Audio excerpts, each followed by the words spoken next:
Hello, welcome to episode 128 of the Notcast. In this, I talk about every record which I've ever owned, or at least over all of the many episodes of this that there are. Today, I'm going to be talking about R.E.M.'s 7th album, released in 1991, Out of Time. If I was more cynical, I could tie it into the 30th anniversary of the release of this, but I'm about 5 months too late.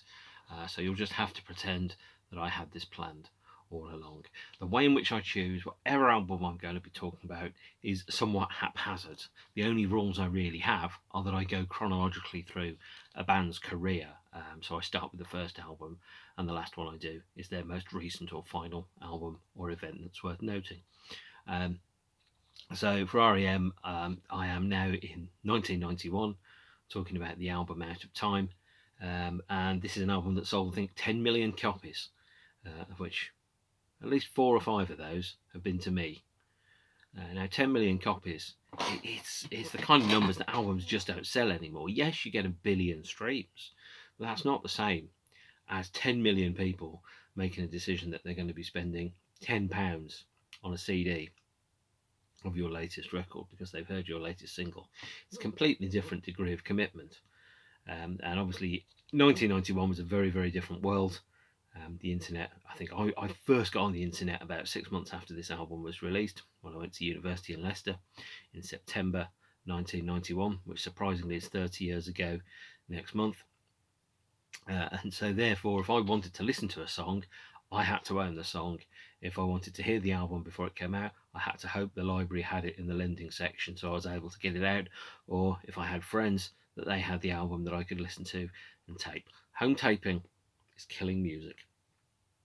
But since I never had the money to spend on the records, it wasn't a lost sale, and in the end, as you've probably worked out, I bought all the records anyway. So home taping saved my life. Which is probably not where I was expecting to go when I started talking about this. So the album Out of Time was preceded with a single, the single that everybody knows by R.E.M. There are 3 of them. This is one, Losing My Religion. Losing My Religion was it's a millstone around the band's neck. But if you're going to have a millstone, let it be beautiful and let it be brilliant. Imagine if you're in a band and your biggest hit is a song that you can't stand. Whereas Losing My Religion is absolutely not that at all.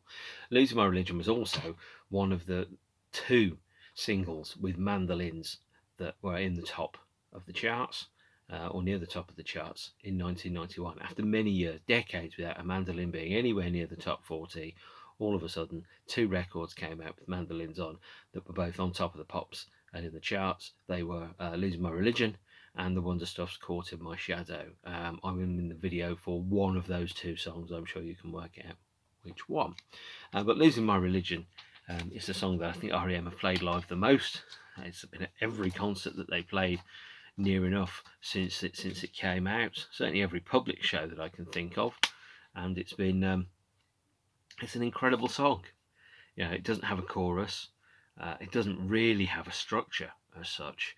The whole song is built around a melody that seems to tap into some kind of almost a kind of like an obscured reality. So the whole song is it's a hint, isn't it? He starts with that line, doesn't it? It says, "Oh, life, it's bigger than you, and you are not me, and the lengths that I will go to, the distance in your eyes." And that line about the distance in your eyes, from there I suddenly thought, this is a song about something, and it's about everything and nothing at exactly the same time. So there's that kind of sense that it's trying to talk about something, but they're scared of talking about it in the lyrics. Now, the lyrics that Michael Stipe was writing, and this is why I'm a huge fan of Out of Time, not so much the IRS years, was because it seemed to me that actually R.E.M. started off by obscuring and hiding the meaning and the fluency of language, because there was a fear. There was a conversation fear, there was a fear of intimacy, and it was almost as if Michael Stipe was having to build up to having a confidence and a trust in this anonymous mass of people that they weren't going to somehow kind of get through the barriers and the defences. So the earlier albums, Michael Stipe described them as having almost their own language, like Cocteau Twins or Sigur Rós. certainly the earlier records, and then slowly over time meanings became more obvious, became less obscure. They started to appear out of the fog, and this is where I really got into the band, because I'm a words guy. Words are really important to me in songs, and words are the ways in which the artists and the performers communicate something which music itself could not do. And you can, and without the necessarily without the language, you're able to get an emotion, a feeling, but you're not able to get a nuance around that. You're not able to get a light and shade around it. So Losing My Religion has three fantastic lines in there, which to me were both meaningless and very meaningful. There were, I think I thought I saw you try, and that was just a dream, and consider this the hint of the century. Now, these are all lines which you think about them and you go, well, I don't quite know what they mean, but we all think we've seen people try. We've all been in moments or situations or ideas where we've got something that's dream, wasn't it? It was a fallacy. It was a ridiculous, unrealistic proposition. And then the other line where it goes, consider this, the hint of the century that brought me down to my knees. And you kind of think, he's telling you everything and telling you nothing at exactly the same time. And if you know the language, if you know the code, if you can decode, all those hints, all those meanings, all those words in there, it's all in there, Losing My Religion, but it's not at the same time. Now, Losing My Religion comes from a phase, or a phrase, actually, I should say, that was popular in the area, which effectively is it's kind of like the equivalent of testing my patience. I'm losing my religion. I'm losing my sense of belief. And what if all these fallacies came tumbling down around my knees?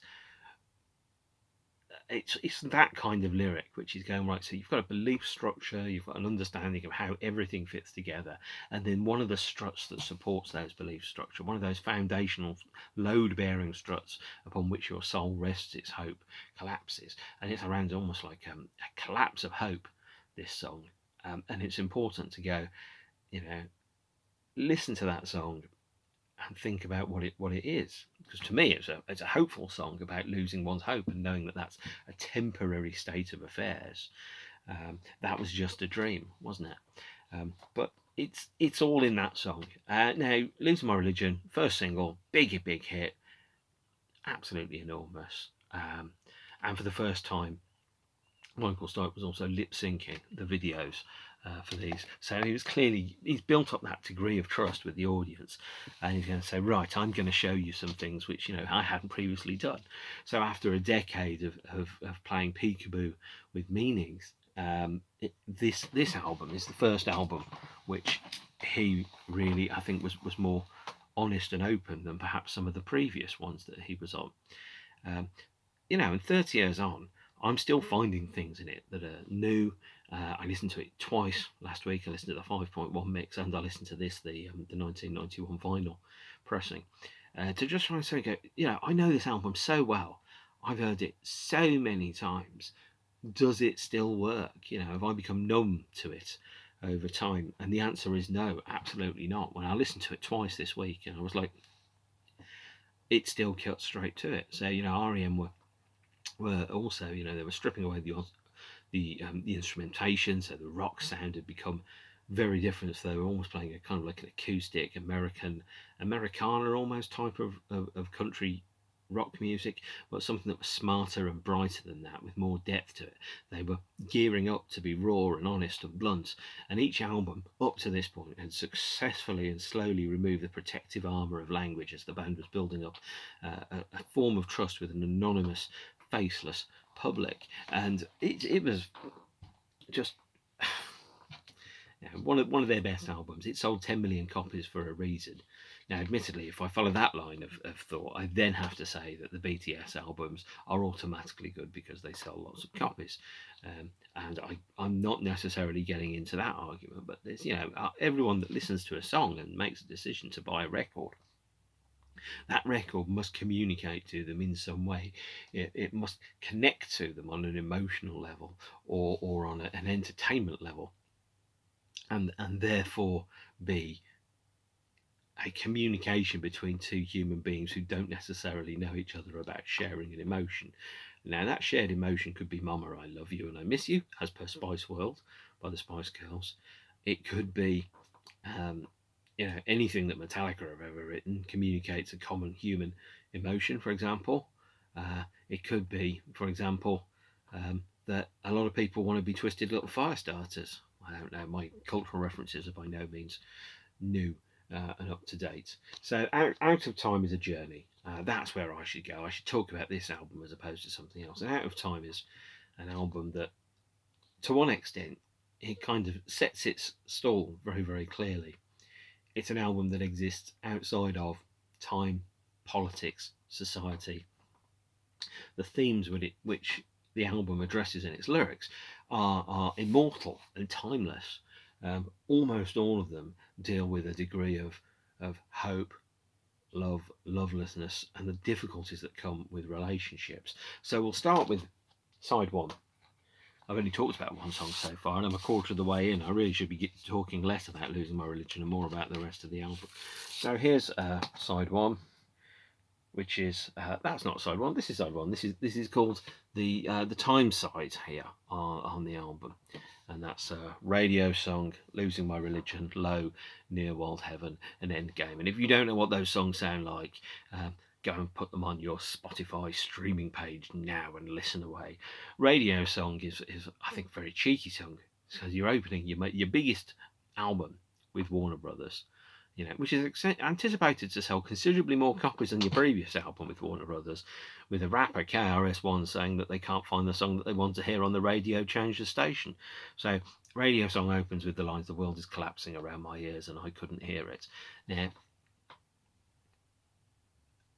depending upon how fatalist you are about the world, certainly during the whole COVID pandemic, I've heard very little in the way of contemporary music that has reflected this whole enormous catastrophe that is COVID, lockdowns, and everything that goes with it. I haven't heard anything in the songs that I've been listening to that have reflected my experiences of what it is like to stay indoors and to be scared of other human people for the next 18 months whilst this pandemic moves its way through to something else. And we're 18 months through this, and I'm still not hearing very much, apart from I think the Bo Burnham thing on Netflix. I'm not hearing very much at all that reflects, what was it like to be alive during all of this? What emotions we're experiencing and feeling? And Radio Song kind of looks at the 1991 political landscape, and that is the fall of the Berlin Wall, the fall of communism, the change of power, I think, from one kind of leader to another. All of that, and kind of like almost like a precursor to Clinton, is there was a sense of optimism as we got towards the end of the century that maybe the next century would be better than this one. But at the same point, the world was on fire. And there was a lot of things to be worried about in 1991. The threat of nuclear war was still ever present, as indeed was the threat of all manner of other forms of terrible catastrophe that could befall humankind. But I turned the radio on, yo ho ho, and there was nothing in the radio. So effectively, you could say Michael Stipe has become Grandpa Simpson on this song, and is going, I used to know what it was, and then I changed what it was, and now what it is weird and scary. Or maybe, that bit where you suddenly realise you're the guy that's quoting 20-year-old sitcoms that nobody's ever watched, that were last broadcast when, 4 prime ministers ago or something, which is strange. Kill Uncle, of course, being a work of deathless genius, as according to the Select magazine in 1991. I don't know why I remember that. But Radio Song is very much around, living through what feels like the end times. And then Losing My Religion kind of ties up with that as well, isn't it? Because that's a song about hope and the loss of hope and so on, and everything that goes with it. Third song, Low. This is an absolutely classic song, Low. Not played live as much as I wanted it to be. But the lyric on that is a lot of the songs on this album are about dealing with or observing relationships that are falling apart.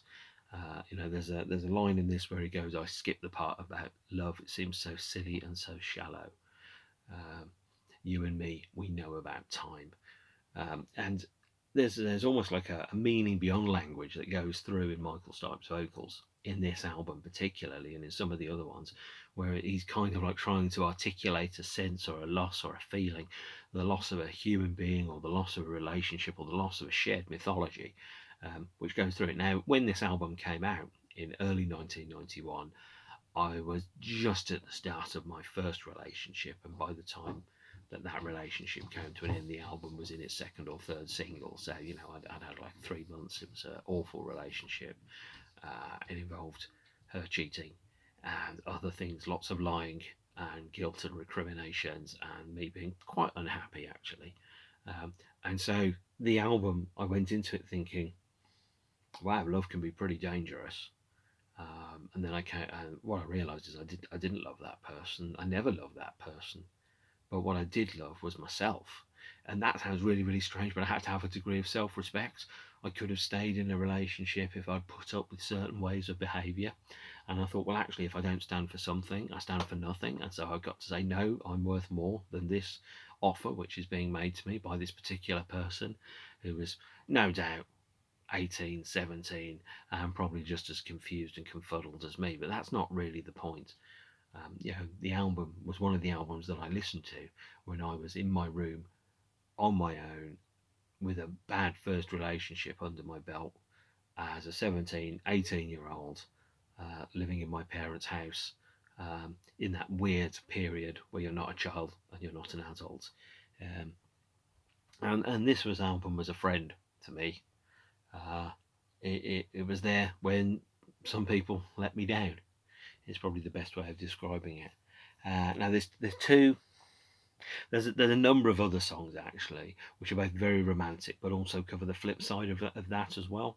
So in this, love is a double-edged sword. It's a fantastic thing, and it's a terrible burden. And you can't have one without the other. Michael Stipe said in an interview around about time, you can't know love without knowing hate. You can't know happiness without knowing sadness. You can't know joy without knowing despair. He said the two have to coexist, because otherwise you have no frame of reference. He said, I can't remember which interview it was, but it really struck me as a 17, 18-year-old that was the right way of approaching it. Now there's the fourth song on this. And also the fourth song on side 2 has a Mike Mills vocal, so that's Near World Heaven, and on side 2 Texarkana. And I think that it's fair to say that if R.E.M. had been a trio without Michael Stipe, they still would be known as an absolutely great band, but hardly anybody would have heard of them. I don't quite know why. And then song 5 is Endgame, which is a soft instrumental song, but with almost like a wordless vocal in there, which communicates some sense of love, romance, power, wonder, joy. It's a wonderful song. I love it to bits. And then we go on to side 2. Let's pretend we're flipping the record over here. This one doesn't wobble quite as much as the other cheaper Depeche Mode one in the previous episode. So this is not a wobble LP. And we're on to memory side here. So the memory side of Out of Time there has the first song, Shiny Happy People, which has only been performed once by R.E.M., this time as a trio on The Muppet Show, where it was called Very Happy Monsters, I believe, and I'll post a link to it in the comments section. Shiny Happy People is, a lot of people think that R.E.M. are embarrassed by it. I don't think they are. I think it's a song that did exactly what it was meant to do. It was a sincere, innocent, almost guileless kind of statement of joy about happiness and how wonderful that is. And by the way, if you hear a noise, I have a cat over there who's currently watching me confused, going, what the hell are you doing, Dad? But Shiny Happy People is this wonderful, pure song of joy. Kind of like, there's a lot of songs that you remember from your childhood that you listen to that just seem to be just happy, and Shiny Happy People does exactly that. But R.E.M. never played it live. I don't know why. Maybe they felt it wasn't representative of who they were and what they wanted to be, but they never did. And then the second song on this is called Belong. Now, Belong first made an appearance on the tour film VHS in 1990, because Belong and Low were played live at a couple of the shows in 1989 at the tail end of the Green Tour. And Belong was the song where I was watching tour film on MTV Europe, 120 minutes on a Sunday night, hosted by the singer King, whoever he turned out to be in the end. And Belong was a song where I kind of got this sense that it's a song around animals escaping from a zoo, and somehow kind of that's the wordless crooning, very, very similar to Endgame actually in its approach. But that lyric and that vocal, and it just reminded me of animals escaping from a zoo, crabs crawling up a beach to go towards mating season, something like that. So like some kind of element of nature unleashing itself from the human constraints. Um, and that sense of release that you get, like when you see like a cat, and a cat forgets sometimes that it's a cat, and then it reverts back to being what it really is, which is a small domestic panther, and it runs up and down the garden and it chases animals and it bats things and all that, and you kind of go, yeah, my cat's an animal, my cat's a murderer. you know we forget that stuff because we sometimes think that pets are almost like furry little humans, and they're not at all. They're completely different species that put up with us. Um, and Belong is a song that to me is very, very powerful. Now we get into song 3, Half a World Away. Um, Easily the best song, called Half a World Away, because obviously there is an Oasis song of the same title, but the Oasis song is frankly nowhere near as good. And Half a World Away is, yeah, it's another great song about a broken heart, about a bad relationship. On the pop songs blog, Michael Stipe did a Q&A, and he said the mistake that people have made is inserting him into the song. So I'm not going to suggest that this album was the product of somebody, of Michael Stipe, having a bad relationship. It's actually more likely the product of like any great writer, is that you observe some of the things that your friends are experiencing, and you empathise with them, and then you write about that. David Gedge does this as well in The Wedding Presents, is that you kind of look at how other people and their life experiences, and you go, I'm trying to write from that perspective. A lot of my writing is about writing from another perspective around something that I've heard or read or felt about. It's not imagining an emotion, it's more kind of going, can I get inside that emotion? Can I understand what that person thinks or feels? And Half a World Away is again another song about being in a situation and not being happy about it. Country feedback. I'm skipping Texarkana because I've mentioned it previously. It's a fantastic kind of slice of relatively straightforward modern alt country western. With Mike Mills on vocals, and then I'm going straight into country feedback, and oh my god, the country feedback is a doozy. It really is. It's one of the most beautiful songs ever written. There is just this line where it goes, this film is on, and he just sings, and somehow just by through repetition and going through it, is that he goes through and through just these few handful of lines, and he repeats them, and it suddenly becomes something transcendent beyond what the meaning of the words could be. It's crazy what we could have had. It's crazy what we could have had. I need this. I need this.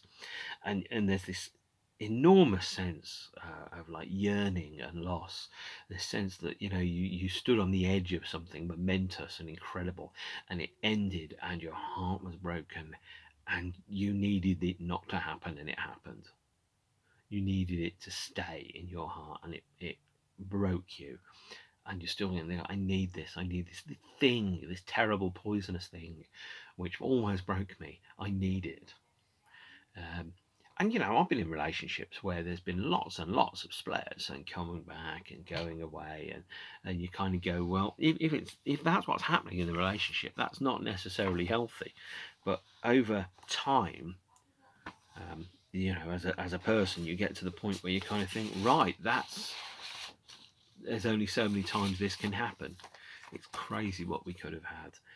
And then the last song that we've got on the album is Me and Honey, which is this beautiful, simple, very repetitive, cyclical song that kind of builds and builds and builds to a crescendo, capturing the sense of joy that you had in Shiny Happy People, but being far less obvious about it. And there's backing vocals on Me and Honey and Shiny Happy People by Kate Pearson of the B-52s, who, by the way, is 73. I know this album is 30 years old, but in my mind, everyone is still the same age that they were when this was recorded. And when I listen to this, I'm still the same age I was when I first listened to it, which is I was 17, except I'm somehow trapped in a 40-something's body. And it's a wonderful LP. It's one of their best. I wouldn't go so far as to say it's overrated, because it really is that good. It does deserve the hype, but it's a wonderful album, and it's the kind of album that has aged brilliantly. So when I first heard Out of Time as a 17-year-old, it wasn't quite where I was. It wasn't quite who I was. I had to grow into the album. And over time, the album stayed the same, and I grew into it, and I suddenly locked into that album, and now I'm like, right, this album is now aging with me. There are new meanings every time I hear it, and there's new things that I get out of it every time I listen to it, and it's a wonderful experience, actually, is to have an album that good that's still as good as it ever was. It's not just a portal to 1993, but it's also a way of understanding the modern world through the eyes of other people. And as I've said, all great art is about communicating ideas, isn't it?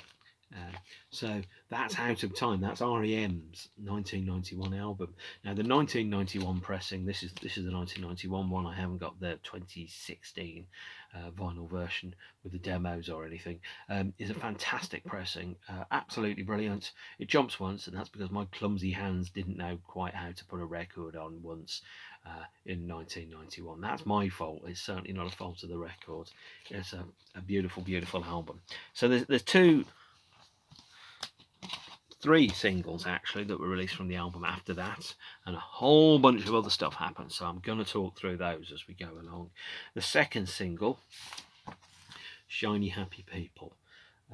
Not perhaps the best of R.E.M. singles, and certainly in terms of I was buying records for the B-sides. These B-sides were not particularly good because we had an instrumental track called 40 Second Song. That was 1 minute 20 seconds long, and we had a live acoustic version from Rockline Radio of Losing My Religion. So I wasn't particularly pleased, because when I like a band, I want all the B-sides to be new songs that haven't been on any of the albums, which 40 Second Song is an expensive purchase, because you end up spending £3.49 for 80 seconds of music. On the Losing My Religion single, you've got another instrumental, Rotary 11, and a cover version of the Velvet Underground's After Hours. The third single from the album was Near Wild Heaven. Here's a 7-inch single, and the 12-inch is backed with Pop Song and I think Belong, both from the Borderline show in 1991. R.E.M. played 10 shows to promote the album. Small shows, radio appearances, competition winners, acoustic format type things. They didn't tour at all, really. And then the fourth single was Radio Song. And Radio Song was, again, not an amazing single, primarily because it was backed with a version of Love Is All Around, recorded for Rockline, and a version of, I think another song, the name of which I've forgotten, Belong, probably. Now, Love Is All Around was the B-side of Radio Song. It was played live by R.E.M. A number of times on the promotional tour for this album.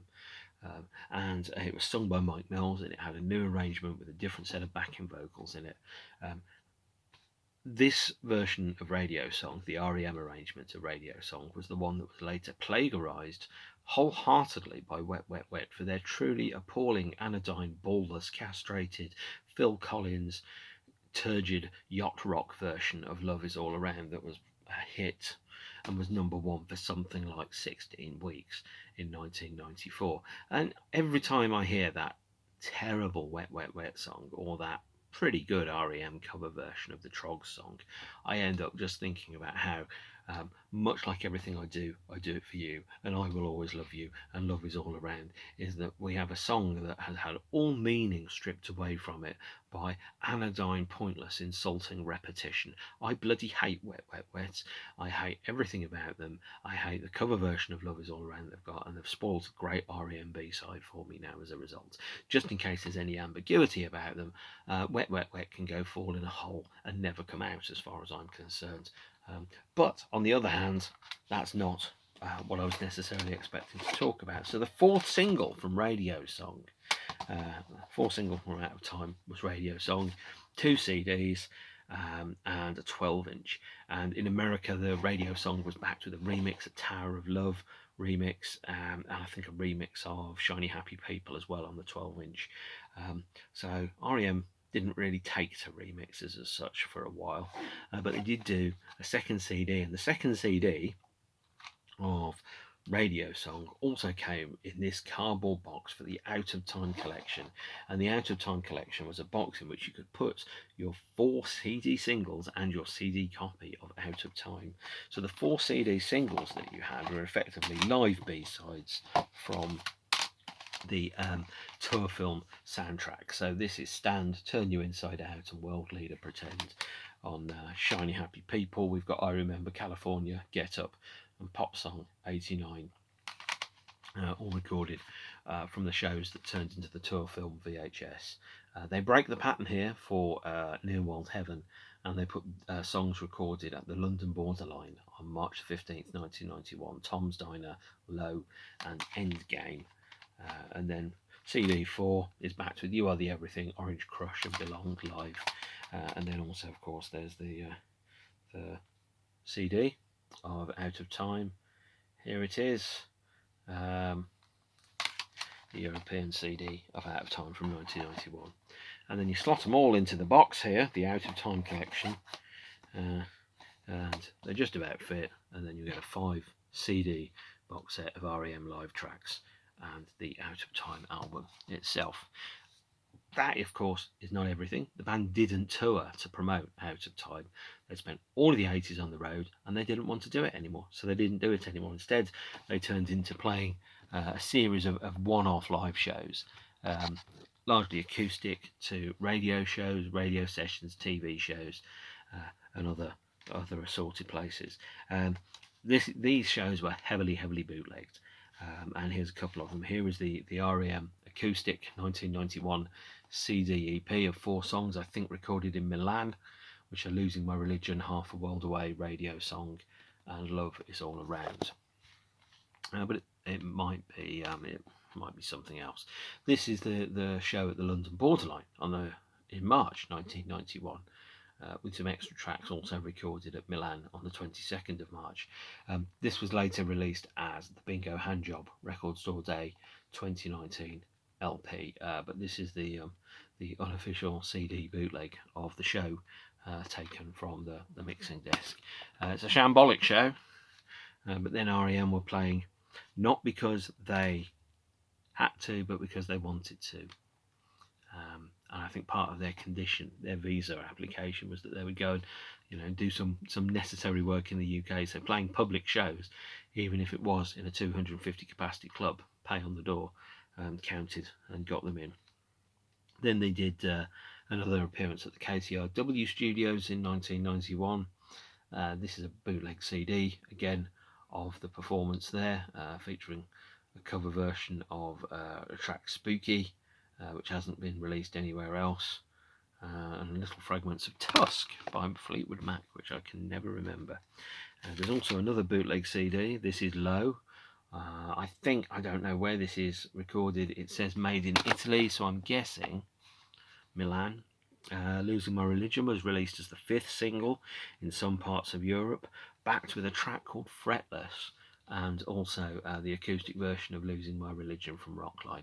Fretless is an amazing song. It was on the soundtrack to a film called Until the End of the World, the Wim Wenders movie that was released in late 1991.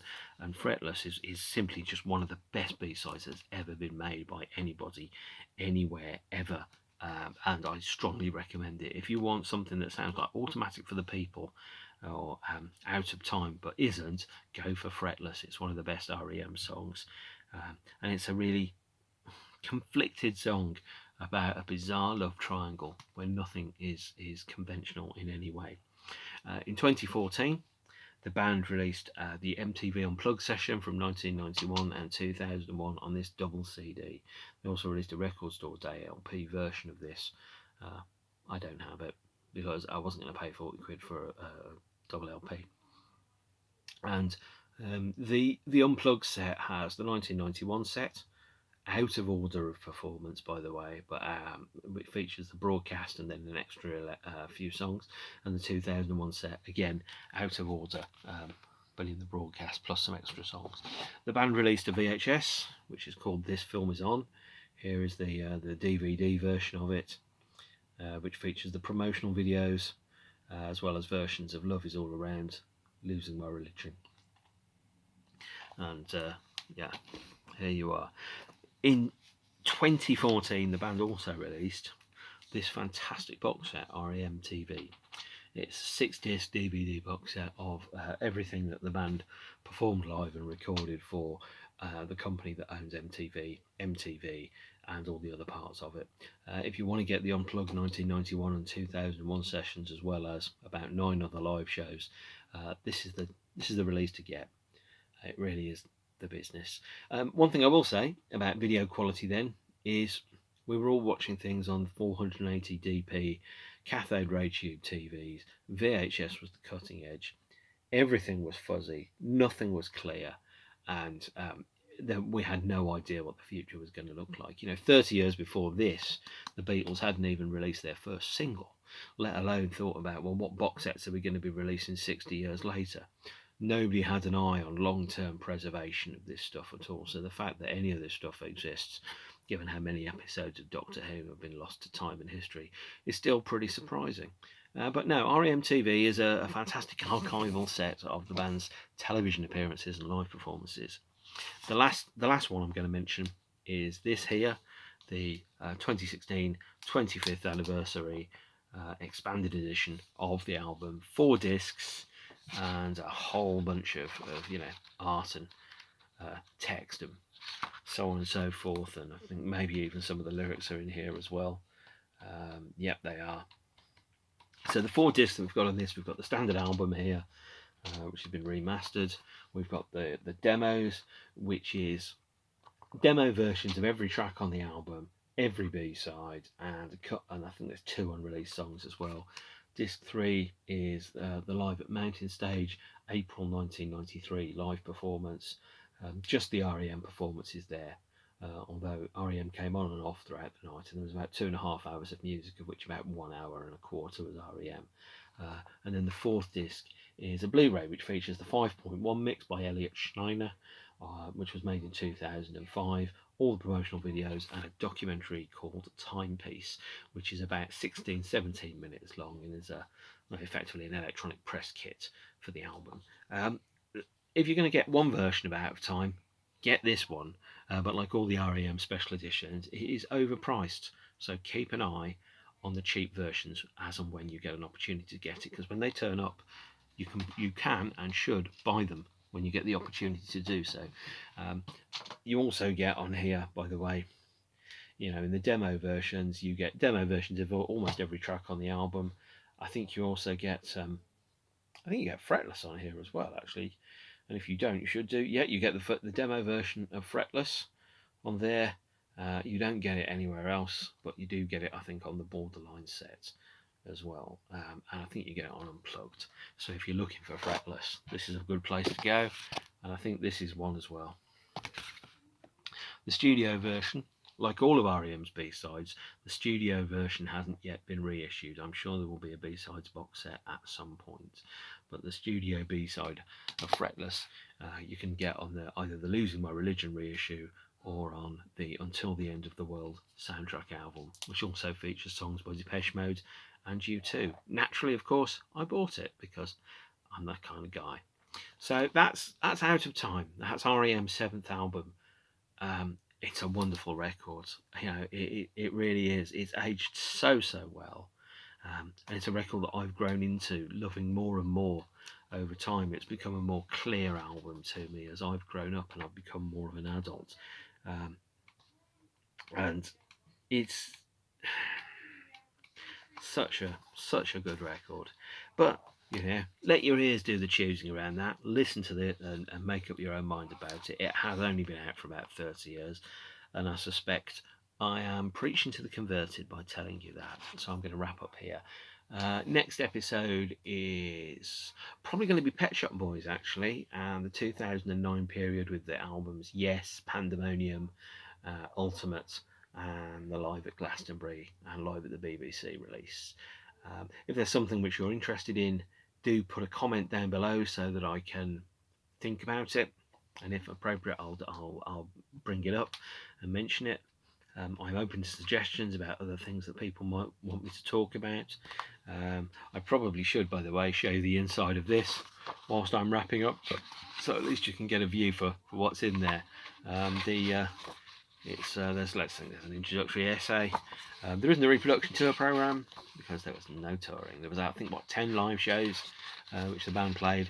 3 of them have been released thanks to the Unplugged, Mountain Stage and Borderline releases. So you've got 30% of R.E.M.'s entire touring output there for 1991 has made it onto these official releases, which is pretty good going. But no, this album's been a friend to me for 30 years, and it will be a friend for at least another 30 years to come, I think. You don't grow out of music like this. My parents used to think me being into music was a fad and I'd get into cars or sport or something, and I'm like, no, this music is the thing for me. Music is the map that showed me the way when I was lost in my life, and it still does that to this day for me, and it will do so for many years to come. I'm going to wrap up there. Thank you for spending 41 minutes with me talking about a 30-year-old album by R.E.M. Next R.E.M., Automatic for the People. But in the meantime, there will be other things which I'll be talking about. Stay beautiful, and I'll see you all again, hopefully, sometime soon. Okay, bye.